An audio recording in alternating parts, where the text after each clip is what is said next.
Seguramente os ha pasado alguna vez, programando en C++, que queréis que una función o un método devuelva más de un resultado. Bueno, pues el mecanismo tradicional, como ya sabéis, para hacer esto en C++ es el uso de parámetros de salida, ¿no? En principio, pues tenemos tantos parámetros de salida como resultados queremos que devuelva nuestra función. Pues bien, en este vídeo vamos a presentar una alternativa que, en mi opinión, es más clara y más legible que los parámetros de salida.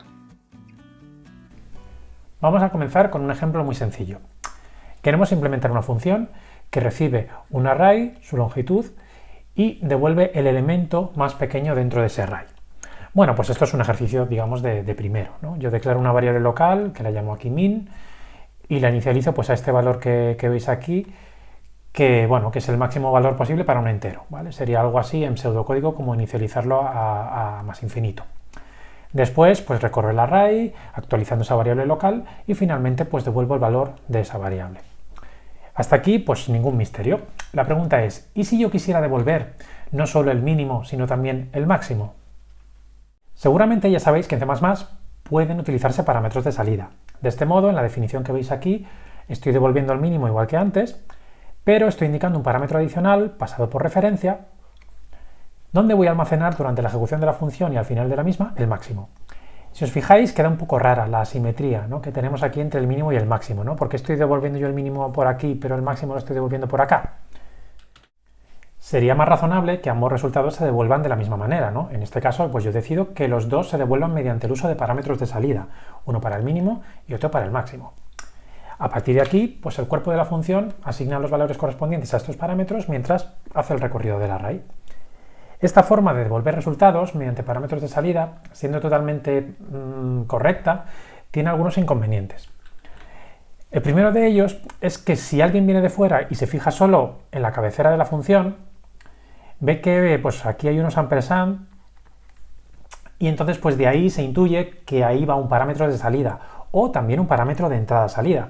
El problema es que esa distinción de si es de salida o de si es de entrada-salida no está clara mirando la cabecera. Solo cuando ya miramos el cuerpo de la función y vemos pues que no estamos leyendo el valor de min y max, sino que directamente pues estamos escribiendo sobre él sin consultarlo, pues ahí ya sabemos que debe ser un parámetro de salida y no un parámetro de entrada-salida. Esta ambigüedad es aún peor cuando queremos llamar a la función. Si os fijáis aquí en la llamada que tenéis aquí, no hay nada que nos diga qué parámetros son de entrada y cuáles de salida, ¿vale? Todos parecen iguales. Tenemos una pista aquí arriba, ¿vale? Cuando estamos declarando las variables min y max, pues si vemos que min y max las estamos pasando a la función sin haberlas inicializado antes, pues claro, ahí uno ya dice, bueno, pues estas variables serán de salida, digo yo. En cualquier caso, pues tampoco es evidente que los parámetros sean de salida. ¿Habría alguna manera de devolver explícitamente varios valores de retorno sin tener que recurrir a los parámetros de salida? Pues sí, se puede. Y lo primero que se le ocurre a uno es pues, definir un tipo específico o un tipo ad hoc para almacenar el resultado de la función, ¿vale? Aquí vuelvo a tener la función min-max sin parámetros de salida, pero devuelve un objeto. Devuelve un objeto de tipo min-max-result, que es un registro con dos componentes, min y max, ¿vale? Entonces, en el cuerpo de la función, como veis aquí, construyo un registro y asigno sus atributos con el mínimo y el máximo que yo vaya encontrando y al final pues devuelvo ese registro, ese objeto. La ventaja de este método es que queda totalmente claro, en este caso, cuál es la entrada y cuál es la salida de la función.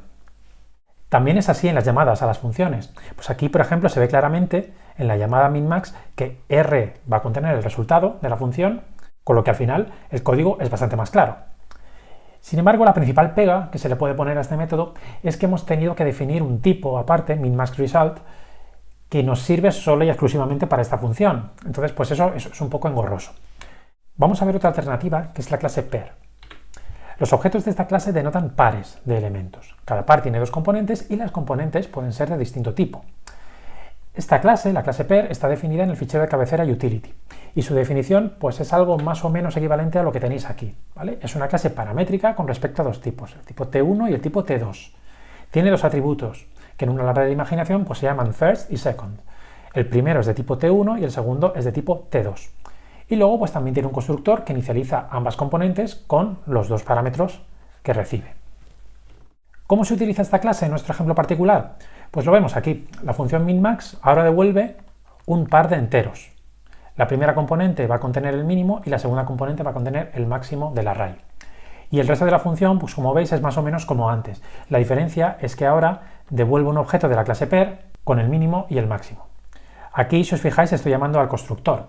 Otra posibilidad es llamar a un método que se llama makePair, o, incluso aún más fácil, podemos poner directamente esto, porque en realidad lo que estamos haciendo aquí es llamar al constructor de dos parámetros de la clase pair, pues como ya hemos visto más de una vez.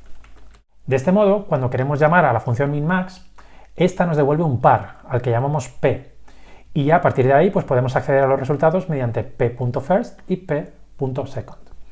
En versiones algo más modernas de C++, en particular a partir de C++17, ya es posible incluso descomponer el par tras la propia llamada, es decir, utilizando la sintaxis pues, que veis aquí. En este caso, la primera componente del par devuelto por minmax quedaría asignada a la variable min y la segunda componente quedaría asignada a la variable max.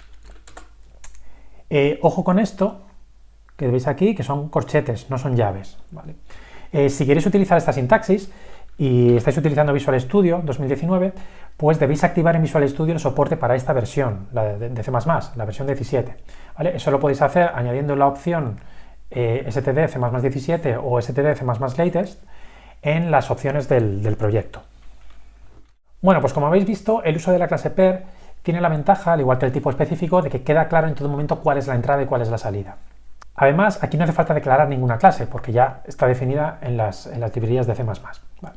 Entonces, si podemos buscarle alguna pega a la clase pair con respecto al tipo específico o el tipo ad hoc que habíamos visto antes, es que aquí pues, no está tan claro lo que significa cada una de las componentes, ¿no? En particular en la cabecera, si miramos aquí, pues no vemos cuál de las dos componentes es el mínimo y cuál es el máximo, ¿vale? Entonces, por este motivo es conveniente o casi necesario documentar el significado de cada componente, ¿no? Para que la persona que utilice vuestra función pues lo sepa. Bueno, ¿y qué pasaría si yo quiero tener una función que devuelva más de dos resultados? ¿Vale? Por ejemplo, 3, 4, etc. Pues para eso está la clase tuple. Esta clase está definida en el fichero tuple, el fichero de cabecera tuple, y vamos a verla con el ejemplo que veis aquí. ¿Vale? Supongamos que en la función anterior yo quiero, además de devolver el mínimo y el máximo, pues devolver al mismo tiempo la suma de los elementos del array, ¿vale? Entonces, en este caso, el tipo de retorno es una tupla de tres enteros, ¿vale? El mínimo, máximo y la suma. Y al final de la función, pues construyo la tupla con los tres resultados, el mínimo, el máximo y la suma, que he calculado antes. Luego, en la llamada, puedo acceder a las componentes de la tupla o bien mediante una función que se llama get o bien, más fácil, utilizando la sintaxis de C++17 que hemos visto antes para los pares, ¿vale? En este caso, las componentes de la tupla devuelta por la llamada min-max-sum se asignan a las variables min, max y sum respectivamente, y luego aquí se imprimen. Por supuesto, pues también existen las tuplas de 4 componentes, 5 componentes, etc. Pero claro, ya tened en cuenta también que si tenéis ya 4 componentes o más, os deberíais empezar a plantear si conviene definir un tipo específico en su lugar, porque si no los programas ya se hacen un poquito más ilegibles.